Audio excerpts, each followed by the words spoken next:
बाबू ध्यान देना, आज हम लोग पढ़ेंगे एरिया बाउंडेड। क्या पढ़ेंगे? Area bounded. पिछला क्लास में हम लोग पढ़ के खत्म किए थे मैक्सिमा एंड मिनिमा। आज हम लोग एरिया बाउंडेड को पढ़ेंगे। और ये एरिया बाउंडेड तुम्हारा बोर्ड पॉइंट ऑफ व्यू से 5 मार्क्स के लिए इम्पोर्टेंट है। कितना मार्क्स के लिए? 5 मार्क्स के लिए। तो ध्यान देना है दोस्त, हम लोग एरिया बाउंडेड को एक एक करके समझने का प्रयास करते हैं। एरिया बाउंडेड का कहानी को समझते हैं, क्षेत्रफल से रिलेटेड कॉन्सेप्ट को समझते हैं और हम लोग फिर आगे की तरफ बढ़ते हैं। अच्छा, एरिया बाउंडेड में हम लोग क्षेत्रफल से रिलेटेड क्वेश्चन को देखेंगे और बाबू बता देना चाहेंगे ये एरिया बाउंडेड तुम्हारा बोर्ड पॉइंट ऑफ व्यू से 5 मार्क्स के लिए इम्पोर्टेंट है। कितना मार्क्स के लिए? 5 मार्क्स के लिए। एरिया बाउंडेड तुम्हारा बोर्ड पॉइंट ऑफ व्यू से 5 मार्क्स के लिए इम्पोर्टेंट है। कितना मार्क्स के लिए? यहाँ से एक वो लॉन्ग टाइप का क्वेश्चन आएगा, वो भी शानदार, 5 मार्क्स के लिए। कितना मार्क्स के लिए? 5 मार्क्स के लिए। और यदि क्वेश्चन को बनाना चाहते हो तो सबसे पहली बात ग्राफ का नॉलेज होना चाहिए। यानी अभी हम लोग सबसे पहले ग्राफ बनाने सीखेंगे। क्या बनाने सीखेंगे? एक एक करके हम लोग ग्राफ पे बात करते हैं। बाबू सबसे पहले ग्राफ बनाने सीखेंगे, फिर हम लोग क्षेत्रफल निकालने सीखेंगे, एरिया कैलकुलेट करना सीखेंगे। यानी एक बात बताते हैं, कुल मिलाकर के ग्राफ की चर्चा करें तो 4 तरह का ग्राफ हम लोग को सीखना है। सबसे पहला स्ट्रेट लाइन का ग्राफ बनाने सीखना है, उसके बाद हम लोग को सर्कल का ग्राफ बनाने सीखना है, फिर हम लोग को पाराबोला का ग्राफ बनाने सीखना है, फिर हम लोग को इलिप्स का ग्राफ बनाने सीखना है। ये चारों का ग्राफ जैसे ही बनाने हम लोग सीख लेते हैं, हम लोग तुरंत एरिया कैलकुलेट करने भी सीखेंगे। बहुत ध्यान देना है, एक एक करके हम लोग सारा कहानी पे बात करते हैं। सबसे पहले स्ट्रेट लाइन का ग्राफ पे बात करते हैं। कौन सा लाइन का ग्राफ? Straight line. बाबू स्ट्रेट लाइन का मतलब होता है सीधी रेखा। कौन सा रेखा? सीधी रेखा। हाँ, तो सीधी रेखा का ग्राफ पे थोड़ा सा हम लोग बात कर लेते हैं। स्ट्रेट लाइन का ग्राफ पे थोड़ा सा बात कर लेते हैं। एग्जाम्पल के माध्यम से हम लोग ग्राफ को समझते हैं। ध्यान से समझना दोस्त, इधर देखना है।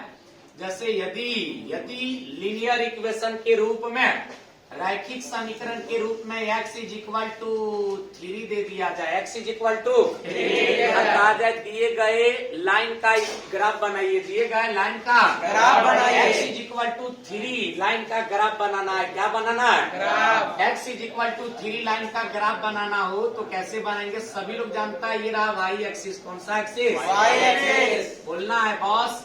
और ये रहा एक्स एक्सिस। कौन सा एक्सिस? X axis. बाबू एक्स एक्सिस और वाई एक्सिस का मिलन स्थल ओरिजिन कहलाता है। क्या कहलाता है? ओरिजिन। अच्छा, x बराबर 3, x बराबर 3 लाइनवा एक्स एक्सिस का 3 बिंदु से पास करेगा। कितना बिंदु से सर? 3 बिंदु। तो बताओ, ये रहा एक्स एक्सिस का बिंदु 1, यहाँ पे एक्स एक्सिस का बिंदु 2 है और यहाँ पे एक्स एक्सिस का बिंदु 3 है।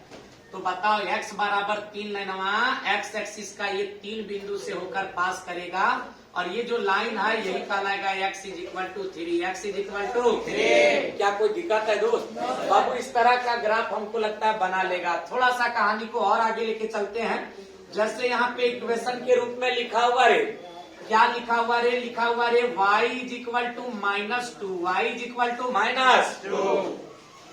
ध्यान से सुनेगा दोस्त, y इज इक्वल टू -2 लिखा हुआ रे और कहा जाए दिए गए इस इक्वेशन का ग्राफ बनाइए। क्या बनाइए? ग्राफ। तो हम लोग काम कैसे करेंगे? सभी लोग को पता होना चाहिए, ये रहा वाई एक्सिस। कौन सा एक्सिस? Y axis. और ये रहा एक्स एक्सिस। कौन सा एक्सिस सर? X axis. बाबू एक्स एक्सिस और वाई एक्सिस का मिलन स्थल ओरिजिन कहलाता है। क्या कहलाता है? ओरिजिन। ध्यान देना बाबू, y बराबर -2, y बराबर, अच्छा y बराबर -2, y बराबर -2 लेना, y एक्सिस का -2 बिंदु से पास करेगा। y एक्सिस का -2 बिंदु नीचे की ऊपर? नीचे। ये रहा y एक्सिस का -1 बिंदु और यहाँ पे y एक्सिस का -2 बिंदु। तो भाई y बराबर -2 लेना, y एक्सिस का -2 बिंदु से होकर पास करेगा और ये जो लाइन बन के रेडी हुआ यही कहलाएगा y बराबर -2, y बराबर -2। बाबू ध्यान देना, थोड़ा सा कहानी क्लियर होगा। जैसे तीसरा एग्जाम्पल के रूप में एक स्ट्रेट लाइन का इक्वेशन, एक लीनियर इक्वेशन, एक रैखिक समीकरण के रूप में आपके समझ दे दिया जाए 3x + 4y = 12 और कहा जाए दिए गए इस लीनियर इक्वेशन का, दिए गए इस रैखिक समीकरण का ग्राफ बनाइए। क्या बनाइए?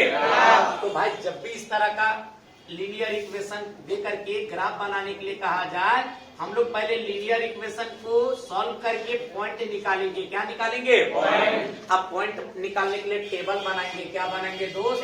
सभी लोग को पता होना चाहिए, टेबल का एक तरफ x लिखेंगे, एक तरफ x लिखेंगे, एक तरफ यहाँ पे x का वैल्यू पुट करेंगे तो y मिलेगा, और y का वैल्यू पुट करेंगे तो x मिलेगा।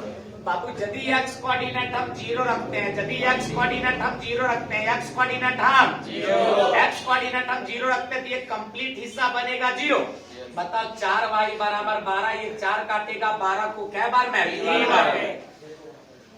अब बाबू यदि हम यहाँ पे y कोऑर्डिनेट 0 रखते हैं, y कोऑर्डिनेट 0 रखते हैं तो ये कंप्लीट y वाला पार्ट बनेगा 0। कंप्लीट y वाला पार्ट बनेगा बाबू 3x बराबर 12, 3x बराबर 12, 3 काटेगा 12 को क्या बार में? 4 बार में। तो x कोऑर्डिनेट 4 मिला। क्या मिला? 4। अच्छा यहाँ से 2 बिंदु मिल रहा है। बताओ बिंदु ए के रूप में क्या मिल रहा है? x का मान 0 तो y का मान, x का मान 0 तो y का मान, यानी 0 को मान। ध्यान देना है दोस्त।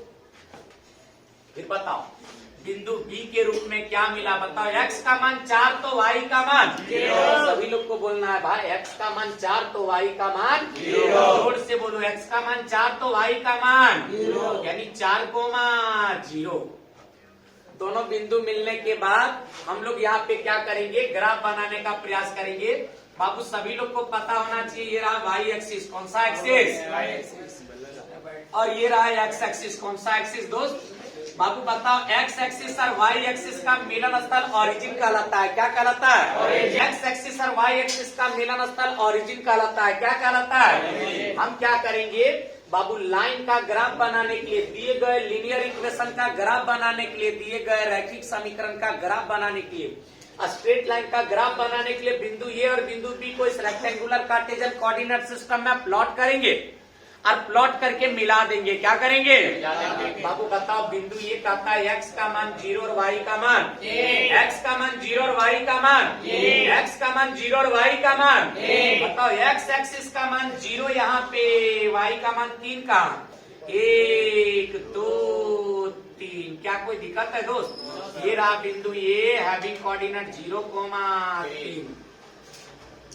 फिर बताओ बिंदु बी कहता है x का मान 4 और y का मान 0। बिंदु बी कहता है x का मान 4 और y का मान 0। बिंदु बी कहता है x का मान 4 और y का मान 0। बताओ x एक्सिस का मान 4, y का मान 0, y एक्सिस का मान 0। यहाँ पर x का मान 4 का 1 2 3 4।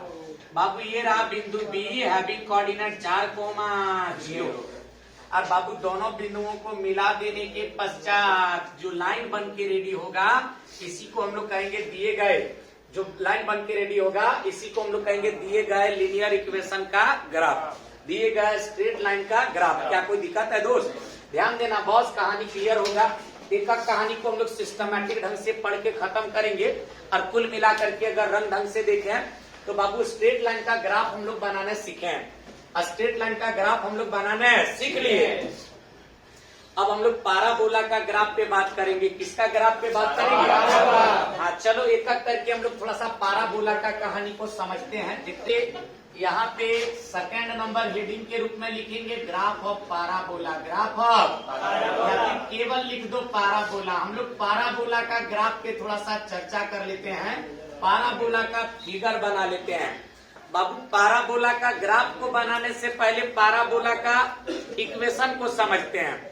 याद रखना, यदि किसी इक्वेशन में x का पावर 2 y का पावर 1 रहे, या फिर अगर y का पावर 2 तो x का पावर 1 रहे, कहने का मतलब x और y में से किसी एक वेरिएबल का पावर 2 और किसी एक वेरिएबल का पावर 1 रहे, तो ऐसे स्थिति में इक्वेशन कहलाएगा पाराबोला का इक्वेशन। किसका इक्वेशन? पाराबोला का इक्वेशन। यदि किसी इक्वेशन में x का पावर 2 तो y का पावर 1, y का पावर 2 तो x का पावर 1, कहने का मतलब यदि किसी इक्वेशन में x और y में से किसी एक वेरिएबल का पावर 2 और किसी एक वेरिएबल का पावर 1 हो तो ऐसे स्थिति में इक्वेशन कहलाएगा पाराबोला का इक्वेशन। किसका इक्वेशन? पाराबोला का इक्वेशन को देख करके ग्राफ बनाना कोई बड़ी बात नहीं है।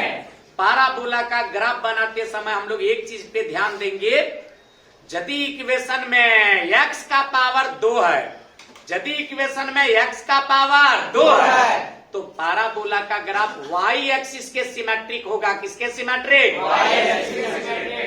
और यदि इक्वेशन में, यदि पाराबोला का इक्वेशन में y का पावर 2 है, यदि पाराबोला का इक्वेशन में y का पावर 2 है, तो ग्राफ x एक्सिस के सिमेट्रिक होगा। किसके सिमेट्रिक? उल्टा उल्टा भाई, यदि पाराबोला का इक्वेशन में x का पावर 2 तो ग्राफ y एक्सिस के सिमेट्रिक, और यदि y का पावर 2 तो x के सिमेट्रिक होगा। बाबू हम लोग चलो एग्जाम्पल के माध्यम से इसी चीज को समझने का प्रयास करते हैं। जैसे यहाँ पे इक्वेशन के रूप में y स्क्वायर बराबर प्लस 4ax दे दिया जाए,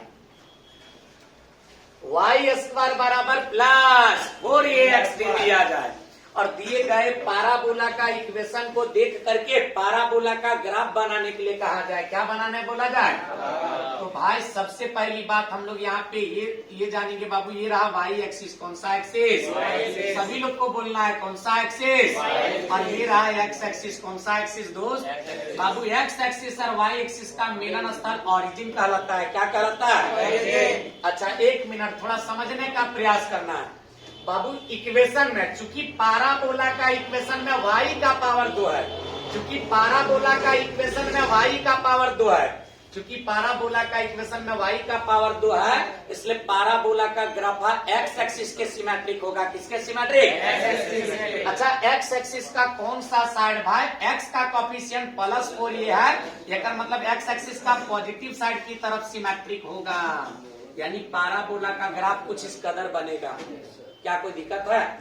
बाबू याद रखना, यहाँ पर एक स्पेशल बिंदु होता है जिसको हम लोग कहते हैं फोकस बिंदु। क्या कहते हैं? फोकस बिंदु। और याद रखना, फोकस बिंदु से होकर एक लाइन पास करती है जिसको हम लोग कहते हैं लेटस रेक्टम। क्या कहते हैं? Latus rectum. बता देना चाहेंगे दोस्त, ऑरिजिन से पाराबोला का लेटस रेक्टम की लंबाई अर्थात फोकस बिंदु की जो लंबाई है वो x का कोफिशिएंट a के इक्वल होता है। x का कोफिशिएंट इसलिए डायरेक्ट्रिक्स का इक्वेशन होगा x बराबर ये, x बराबर x बराबर ये, x बराबर।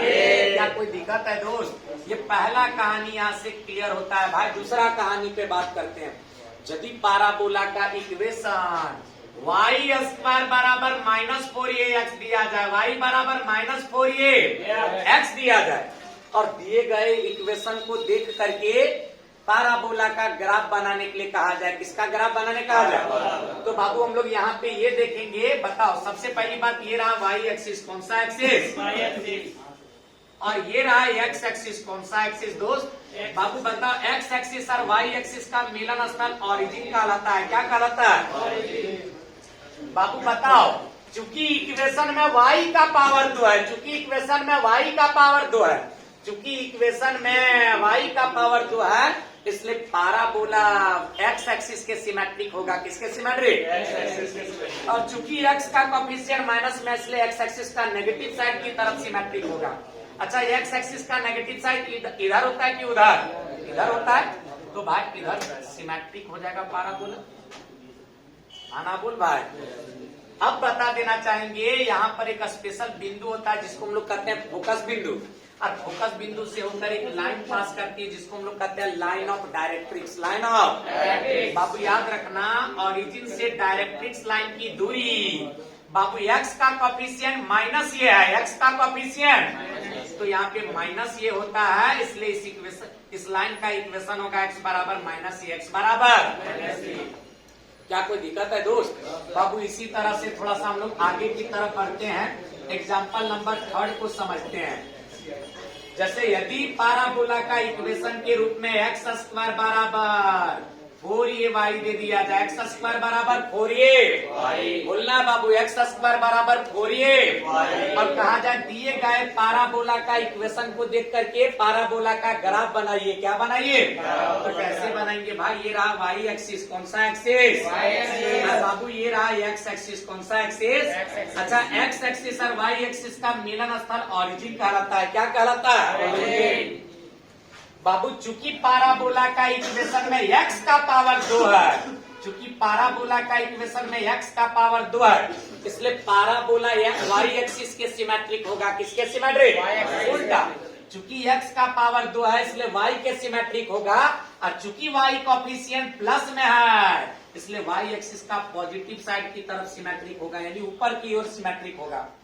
और यहाँ पर एक फोकस बिंदु होगा जिसकी दूरी ऑरिजिन से y का कोएफिशिएंट a होगा, और भाई फोकस बिंदु से होकर एक लाइन पास करता है, लाइन ऑफ डायरेक्ट्रिक्स, जकर इक्वेशन होगा y बराबर ये y बराबर। क्या कोई दिक्कत है दोस्त? बाबू इसी तरह से कहानी नंबर 4 को समझते हैं, चौथा कहानी को समझते हैं। यदि पाराबोला का इक्वेशन के रूप में एक्स स्क्वायर बराबर -4a दिया जाए, एक्स स्क्वायर बराबर -4a दिया जाए, और कहा जाए दिए गए पाराबोला का इक्वेशन को देख करके पाराबोला का ग्राफ बनाइए। क्या बनाइए? तो कैसे बनाएंगे भाई? सभी लोग को पता होना चाहिए। ये रहा वाई एक्सिस, कौन एक्सिस? ये रहा एक्स एक्सिस, कौन सा एक्सिस दोस्त? बाबू एक्स एक्सिस और वाई एक्सिस का मिलन स्थल ऑरिजिन कहलाता है। क्या कहलाता है? अच्छा, यहाँ पे चूंकि पाराबोला का इक्वेशन में x का पावर 2 है, चूंकि पाराबोला का इक्वेशन में x का पावर 2 है, इसलिए पाराबोला y एक्सिस के सिमेट्रिक होगा, और चूंकि y का कोएफिशिएंट माइनस में है इसलिए y एक्सिस का नेगेटिव साइड की तरफ सिमेट्रिक होगा, माने नीचे की तरफ सिमेट्रिक होगा। और ये रहा लाइन ऑफ डायरेक्ट्रिक्स, जेकर इक्वेशन होगा y बराबर -a, y बराबर। हमको लगता है समझ में आया होगा। क्या समझ में आया दोस्त? बाबू पहले स्ट्रेट लाइन का ग्राफ बनाने सीखे, पाराबोला का ग्राफ बनाने सीखे। अब तीसरा कहानी में हम लोग सर्कल का ग्राफ पे बात करेंगे। किसका ग्राफ पे? सर्कल। बाबू ध्यान देना, थोड़ा सा कहानी क्लियर होगा। उम्मीद करते हैं पाराबोला का हर कहानी समझ में आया होगा। हम लोग बात करते हैं सर्कल वाला कहानी पे। देखते हैं सर्कल वाला कहानी में क्या है। बोल बाबू, सर्कल का ग्राफ पे बात किया जाए।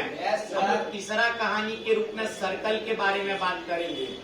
अच्छा, सर्कल का मतलब होता है वृत्त। क्या होता है दोस्त?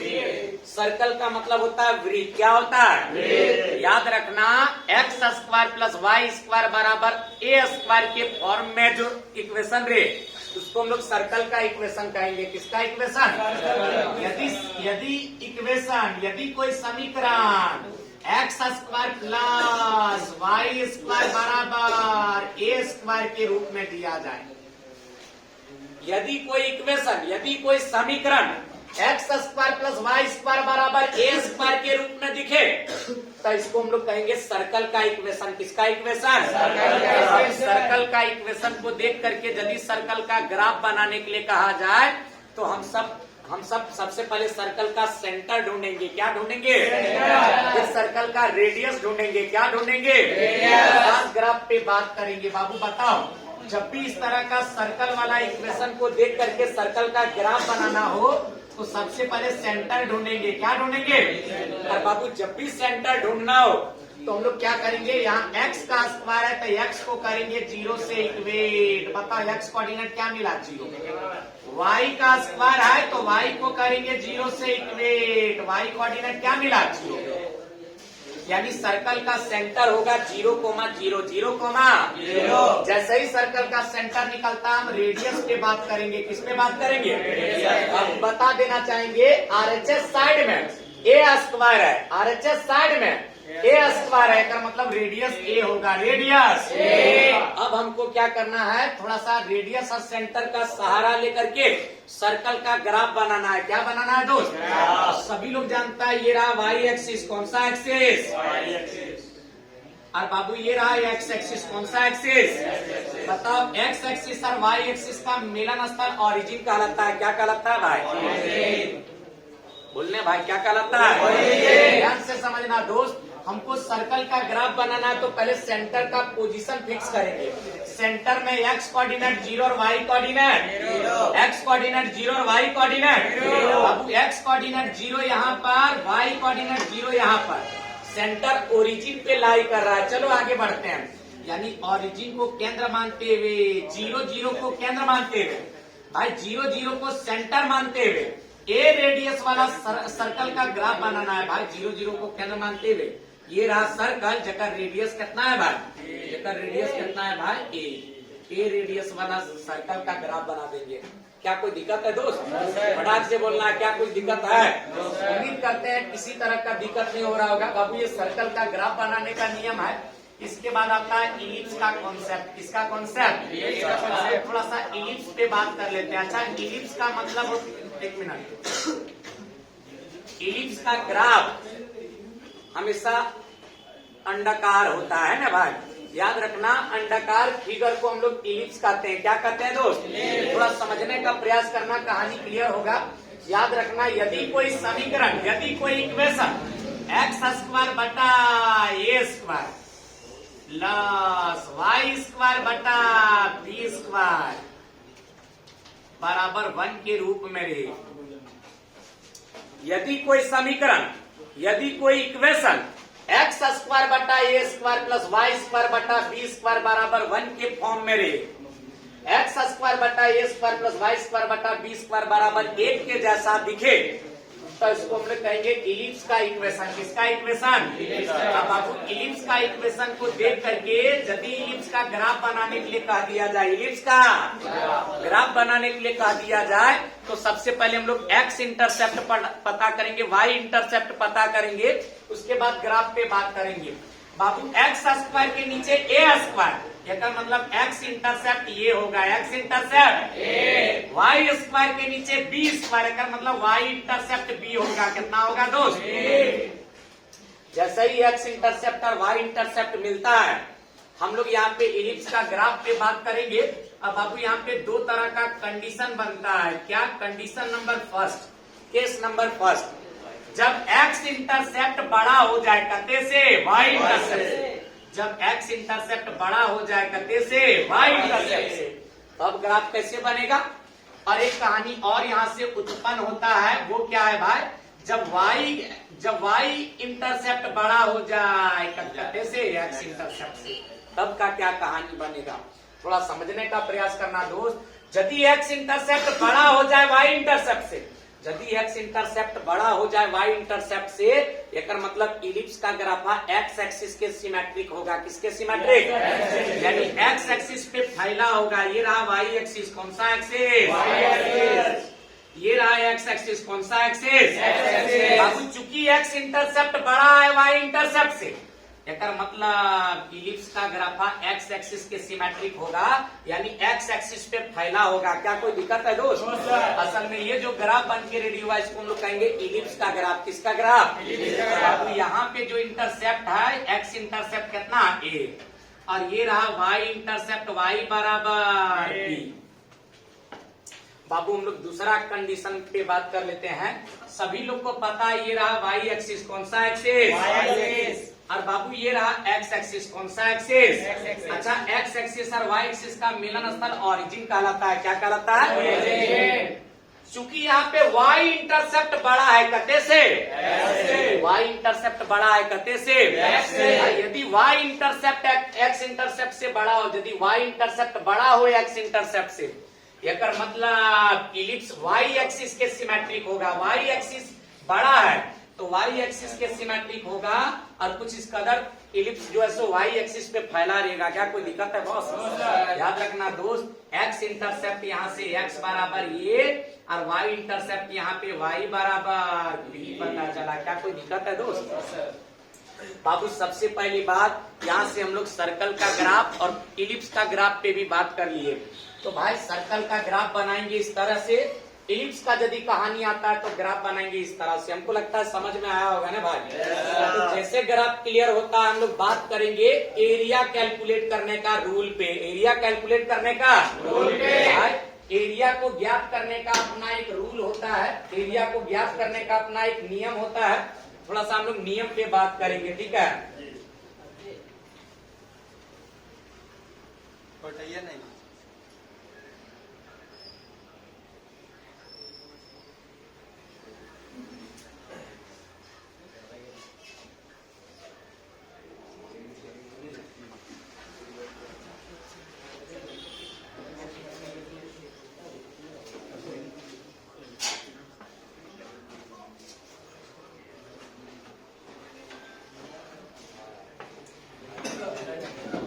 बाबू इसको मिटा दिया जाए। तो अब हम लोग एरिया निकालने सीखते हैं। एरिया कैलकुलेट करने का रूल पे बात करते हैं, क्षेत्रफल ज्ञात करने का रूल पे बात करते हैं। लेकिन क्षेत्रफल ज्ञात करने का रूल पे बात करने से पहले एक इम्पोर्टेंट फार्मूला पे हम लोग थोड़ा सा बात कर लेते हैं, जिसका कि बार बार प्रयोग होता है। इसमें थोड़ा सा समझ लो, स्टार करके हम लिख दे रहे हैं। यदि इंटीग्रेशन करने के लिए कहा जाए रूट अंडर ए स्क्वायर माइनस एक्स स्क्वायर का एक्स के रिस्पेक्ट में, ध्यान से देखना है दोस्त। यदि रूट अंडर ए स्क्वायर माइनस एक्स स्क्वायर का इंटीग्रेशन करना हो एक्स के रिस्पेक्ट में, यदि रूट अंडर ए स्क्वायर माइनस एक्स स्क्वायर का इंटीग्रेशन करना हो एक्स के रिस्पेक्ट में, भाई फार्मूला कहता है एक्स को करिए 2 से भागा और गुना में पूरा रूट वाला फंक्शन रूट अंडर ए स्क्वायर माइनस एक्स स्क्वायर लिखाएगा। फिर प्लस ए स्क्वायर है तब प्लस ए स्क्वायर को करिए 2 से भागा और गुना में साइन इनवर्स के साथ ऊपर में लिखिए एक्स फंक्शन और नीचे लिखिए ए फंक्शन और प्लस से इंटीग्रेशन कांस्टेंट। क्या कुछ दिक्कत है दोस्त? बाबू जरूरत पड़ने पर इस फार्मूला का हम लोग बार बार प्रयोग करेंगे क्षेत्रफल से रिलेटेड सवाल को सॉल्व करने के लिए। क्या कोई दिक्कत है दोस्त? तो यहाँ से एक फार्मूला क्लियर हुआ। अब रूल पे बात कर लेते हैं। दो को इम्पोर्टेंट रूल पे बात करते हैं दोस्त। जैसे रूल नंबर फर्स्ट पे बात कर लेते हैं, फिर रूल नंबर सेकंड पे बात करेंगे। एक एक करके दोनों रूल पे बात करेंगे। पहला रूल क्या कहता है? पहला रूल कहता है यदि एक कर्व दो को ऑर्डिनेट और एक्स एक्सिस के मदद से घिरा हुआ क्षेत्र का क्षेत्रफल निकालने के लिए कह दिया जाए तो कैसे निकालेंगे? सेम कहानी रूल नंबर 2 कहता है यदि वाई एक्सिस एक कर्व दो को एब्सिसा और एक वाई एक्सिस के मदद से घिरा हुआ क्षेत्र का क्षेत्रफल निकालने के लिए कह दिया जाए तो कैसे निकालेंगे? बाबू समझना है, सभी लोग को पता होना चाहिए। ये रहा वाई एक्सिस, कौन सा एक्सिस? बोलना है बॉस, कौन सा एक्सिस? Y axis. और ये रहा एक्स एक्सिस, कौन सा एक्सिस? बाबू एक्स एक्सिस और वाई एक्सिस का मिलन स्थल ऑरिजिन कहलाता है। क्या कहलाता है दोस्त? बाबू बोलेगा क्या कहलाता है? ऑरिजिन। क्या कहलाता है? ऑरिजिन कहलाता है। भाई बता देना चाहेंगे जैसे कर्व दे दिया जाए, ये रहा कर्व ए बी, कर्व एक कर्व ए बी दे दिया जाए, कहा जाए कर्व ए बी दो गो ऑर्डिनेट माने दो गो एक्स एक्सिस को कट करती हुई लाइन, जैसे ये रहा एक्स बराबर ये और ये रहा एक्स बराबर बी, एक्स बराबर समझना है दोस्त। क्या कहता है? कहता एगो कर्व दो गो ऑर्डिनेट, एक एक्स बराबर ये एक एक्स बराबर बी तथा एगो एक्स एक्सिस के मदद से घिरा हुआ कुल क्षेत्र का क्षेत्रफल पूछा जाए। घिरा हुआ कुल क्षेत्र का क्षेत्रफल पूछा जाए तो इसका क्षेत्रफल कैसे ज्ञात करेंगे? चीजों को समझना है दोस्त। और यही से हम लोग तुरंत सीखेंगे भाई रूल नंबर 2 के अंतर्गत। बाबू ये रहा वाई एक्सिस, कौन सा एक्सिस? Y axis. और ये रहा एक्स एक्सिस, कौन सा एक्सिस? X axis. बाबू एक्स एक्सिस और वाई एक्सिस का मिलन स्थल ऑरिजिन कहलाता है। क्या कहलाता है? ऑरिजिन। जैसे एगो कर्व, ये रहा कर्व ए बी, कर्व बाबू एगो कर्व दो गो एब्सिसा, एक ये रहा y बराबर सी, y बराबर और ये रहा y बराबर b, y बराबर तथा y एक्सिस के मदद से घिरा हुआ क्षेत्र का क्षेत्रफल कैसे निकालते हैं? चीजों को समझना है दोस्त। जितना बेहतरीन ढंग से सीखेगा उतना अच्छा तरीका से आंसर आएगा। देखते चलो भाई बताते हैं। समझना है बाबू, एगो कर्व दो गो ऑर्डिनेट और एक्स एक्सिस के मदद से घिरा हुआ क्षेत्र का क्षेत्रफल पूछा जाए तो कैसे क्षेत्रफल निकालते हैं? और यदि एगो कर्व दो गो एक्सिस और एक वाई एक्सिस के मदद से घिरा हुआ क्षेत्र का क्षेत्रफल पूछा जाए, तब क्षेत्रफल कैसे निकालते हैं? क्या कोई दिक्कत है दोस्त? चीजों को समझना बहुत ज्यादा जरूरी है बाबू। दोनों कहानी को हम यहाँ पे लिख देते हैं। जैसे एरिया निकालना हो तो क्या करेंगे, यहाँ पर एरिया निकालना हो तो क्या करेंगे, उल्टा उल्टा काम करना है दोस्त, याद रखना। यहाँ पे यदि समझना है हमको यहाँ से छायांकित भाग का क्षेत्रफल निकालना है तो देखना छायांकित भाग का क्षेत्रफल कौन सा एक्सिस से घिर रहा है। भाई छायांकित भाग का क्षेत्रफल एक्स एक्सिस से घिर रहा है, कौन सा एक्सिस से? यदि छायांकित भाग का क्षेत्रफल एक्स एक्सिस से घिर रहा हो तो वाई का इंटीग्रेशन करेंगे एक्स के रिस्पेक्ट में, उल्टा एक्स एक्सिस से घिर रहा हो तो वाई का इंटीग्रेशन करेंगे एक्स के रिस्पेक्ट में। क्लियर है दोस्त? अच्छा, अब यदि यहाँ पे छायांकित भाग का क्षेत्रफल निकालना हो, छायांकित भाग वाई एक्सिस से घिर रहा हो, किससे घिर रहा हो? वाई एक्सिस से घिर रहा हो तो एक्स का इंटीग्रेशन करेंगे वाई के रिस्पेक्ट में। इसके रिस्पेक्ट में दोस्त सभी लोग को पता होना चाहिए क्षेत्रफल कभी नेगेटिव नहीं होती है, इसलिए यदि नेगेटिव में आता है तो मोड लगा करके पॉजिटिव बना देंगे।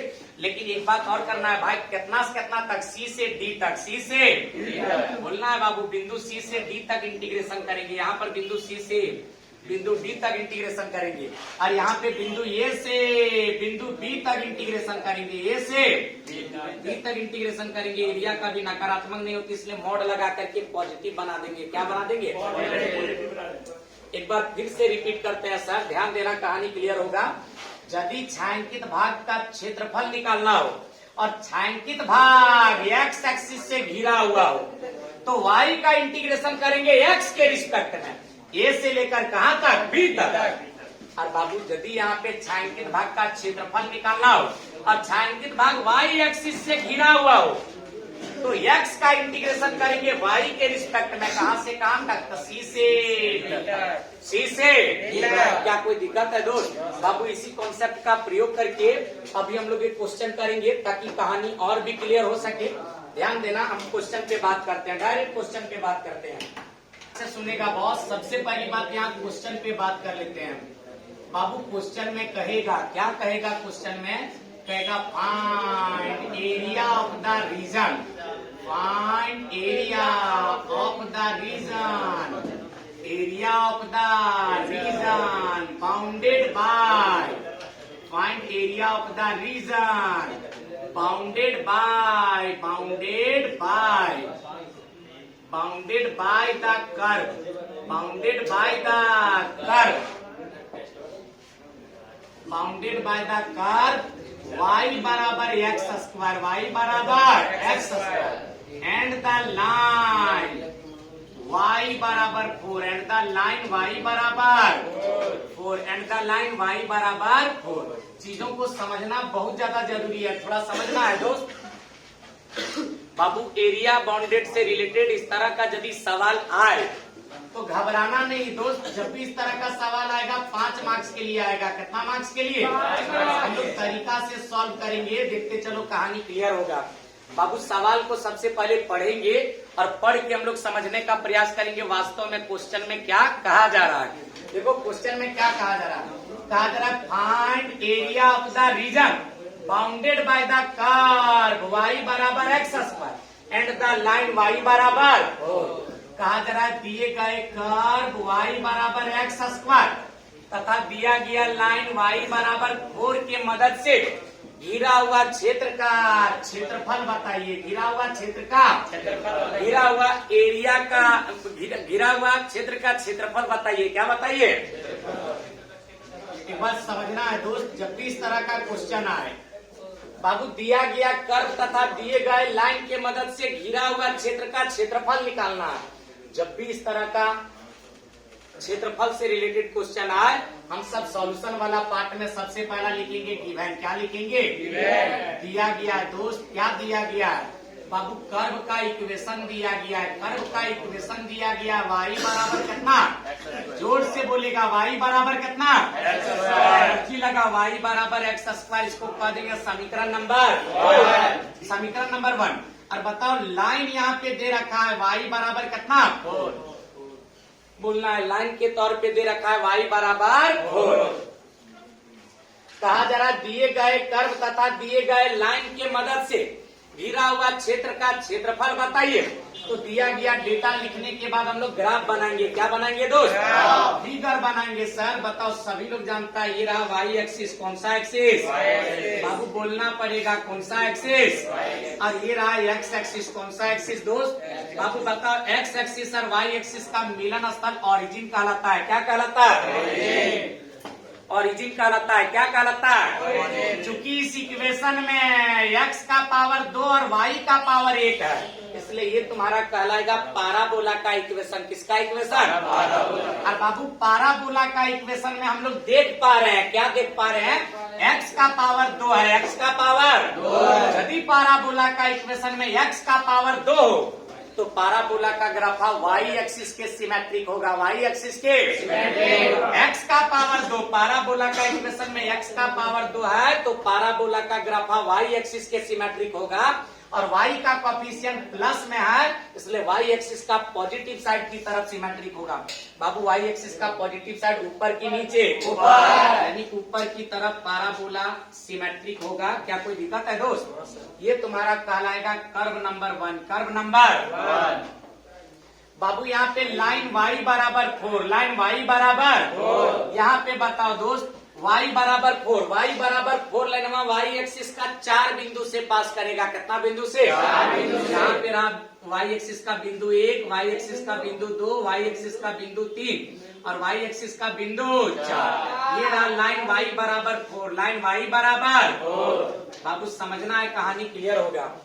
क्या कहता है? कहता है कर्व पाराबोला और तो और लाइन y बराबर 4 के मदद से घिरा हुआ क्षेत्र का क्षेत्रफल बताइए। बाबू बताओ, कर्व तथा लाइन के मदद से घिरा हुआ क्षेत्र का क्षेत्रफल कै टुकड़ा में बटा हुआ है? एक टुकड़ा इधर और एक टुकड़ा इधर। यदि एक टुकड़ा का एरिया हम निकाल लें, इस टुकड़ा का एरिया हम निकाल लें, ये जो छायांकित भाग का क्षेत्रफल दिख रहा है, इस छायांकित भाग का क्षेत्रफल निकाल करके 2 से गुना कर देता, इधर वाला भी एरिया निकल जाएगा क्या? छायांकित भाग का क्षेत्रफल निकाल करके यदि 2 से गुना कर दे कंप्लीट एरिया निकल जाएगा। जोर से बोलो, कंप्लीट एरिया निकलेगा रे। अच्छा एक बात बताओ दोस्त, हमको छायांकित भाग का क्षेत्रफल निकाले घर, छायांकित भाग का क्षेत्रफल निकाल करके 2 से करना होगा गुना। क्या करना होगा? ताकि इधर वाला एरिया और इधर वाला एरिया कंप्लीट एरिया निकल जाए। और बाबू बताओ, छायांकित भाग का क्षेत्रफल का एरिया निकाले खातिर हम लोग देखेंगे छायांकित भाग का क्षेत्रफल कौन सा एक्सिस से घिर रहा है? कौन सा एक्सिस से घिर रहा है? वाई एक्सिस से। वाई एक्सिस से घिर रहा है, इसलिए इंटीग्रेशन एक्स का करना होगा। किसका? एक्स का इंटीग्रेशन करने के लिए एक्स का मान हमको पता होना चाहिए। कहाँ से एक्स का मान निकालेंगे दोस्त? समीकरण नंबर 1 से लिखेंगे from equation number 1। Babu equation number 1 में बताओ, फर्स्ट से हमको x निकालना है। बताओ यहाँ पे y बराबर एक्स स्क्वायर को लिख सकते हैं? एक्स स्क्वायर बराबर y। बताओ, स्क्वायर हटेगा, सामने क्या लगेगा? रूट। तो x बराबर क्या हो जाएगा? Root under y। चलो हम लोग इसको अप्लाई करेंगे, जरूरत पड़ने पर अप्लाई करके हम लोग आगे बढ़ेंगे। क्या कोई दिक्कत है दोस्त? अब हम लोग थोड़ा सा आगे बढ़ते हैं। बाबू आवश्यक क्षेत्रफल बराबर हम देख पा रहे हैं रिक्वायर्ड एरिया बराबर, यानी आवश्यक क्षेत्रफल बराबर। बाबू बताओ, आवश्यक क्षेत्रफल बराबर कुल क्षेत्रफल, और कुल क्षेत्रफल निकाले खातिर छायांकित भाग का क्षेत्रफल निकाल के कैसे गुना करना होगा? यानी रिक्वायर्ड एरिया जो है 2 इंटू शेडेड एरिया के बराबर है। 2 इंटू शेडेड एरिया के छायांकित भाग का क्षेत्रफल के 2 गुना के बराबर है। छायांकित भाग का क्षेत्रफल का कै गुना है? 2 गुना। आवश्यक क्षेत्रफल जो है वो छायांकित भाग का क्षेत्रफल का कै गुना है? 2 गुना। कै गुना है? 2 गुना। 2 गुना है दोस्त। अब यहाँ पे बताओ, 2 जैसे के तैसे, और ये छायांकित भाग का क्षेत्रफल हम निकाल सकेंगे। बाबू चूंकि छायांकित भाग का क्षेत्रफल वाई एक्सिस से घिरा हुआ है, किससे घिरा हुआ है? वाई एक्सिस से, इसलिए एक्स का इंटीग्रेशन करेंगे किसके रिस्पेक्ट में भाई? वाई के रिस्पेक्ट में। लेकिन कहां से कहां तक दोस्त? तो यहाँ पर बिंदु 0 होता है, यहाँ पर बिंदु 4, यहाँ पर बिंदु यानी 0 से लेकर 4 तक इंटीग्रेशन करेंगे। 0 से लेकर बाबू बताओ 2 गुने यहाँ पे बताओ इंटीग्रेशन ऑफ 0 से लेकर 4 एक्स डी वाई। बाबू एक्स के बदले एक्स का मान बोलो। एक्स का मान रूट अंडर वाई, तो एक्स के जगह पे यहाँ पे लिख देंगे रूट अंडर वाई और डी वाई जैसे के बाबू यहाँ पे बताओ 2 जैसे के तैसे इंटीग्रेशन ऑफ 0 से लेकर 4। यहाँ y के ऊपर से रूट हटेगा तो y का पावर 1/2 आएगा यानी आधा आएगा। क्या आएगा? चीजों को थोड़ा समझना है दोस्त और सिंपल बनाने का प्रयास करना है। बाबू y का पावर आधा, y का पावर आधा, y का पावर आधा का इंटीग्रेशन के लिए लगाएंगे। इंटीग्रेशन का पावर भी करता है पावर एक बढ़ा के उसी से। बाबू y का पावर आधा है तो y का पावर आधा में 1 बढ़ा देंगे तो हो जाएगा 1.5 यानी 3/2। अब 3/2 से भागा करेंगे तो ये पलट के हो जाएगा 2/3। 3/2 तो हो जाएगा 2/3 पलट करके 0 से लेकर 4 तो यहाँ लिख देंगे 0 से लेकर 4। बाबू ये 2 से टकराएगा 2 दूना 4 और बट्टा में ये 3 जैसे के। अच्छा बताओ यहाँ y दिख रहा है, y के बदले y का मान 4 रखेंगे तो 4 का पावर 1.5 माइनस यहाँ y दिख रहा है, y की जगह पे लोअर लिमिट 0 रखेंगे तो 0 का पावर 1.5 हो जाएगा। हाँ ना बोल भाई? समझने का प्रयास करना है सर। 4/3 जैसे के तैसे बताओ 4 को हम लोग कितना का स्क्वायर कहेंगे? 2 का स्क्वायर का पावर 3/2। ये 0 का पावर कितना रे? 0 हो जाता है। बताओ ये 2 से ये 2 जाएगा और 2 का क्यूब कितना? 8। 2 का क्यूब कितना? बाबू 8 चौके 32 और बट्टा में कितना दोस्त? और यहाँ पे एरिया का यूनिट होता है स्क्वायर यूनिट। क्या होता है? Square unit. अर्थात यहाँ से पता चला, क्या पता चला भाई? दिए गए कर्व तथा दिए गए लाइन के मदद से घिरा हुआ क्षेत्र का क्षेत्रफल 32/3 स्क्वायर यूनिट होगा। 32/3 क्या इस तरह का क्वेश्चन बना पाएगा दोस्त? उम्मीद करते हैं इस तरह का क्वेश्चन एकदम आराम से तुम बना सकेगा। बाबू आज का क्लास हम लोग यहीं पे स्टॉप करेंगे। मिलेंगे नई रंग नई उमंग के साथ नया कहानी लेकर के कल का क्लास मिस मत करना भाई। कल बहुत ज्यादा इंपॉर्टेंट क्लास होगा।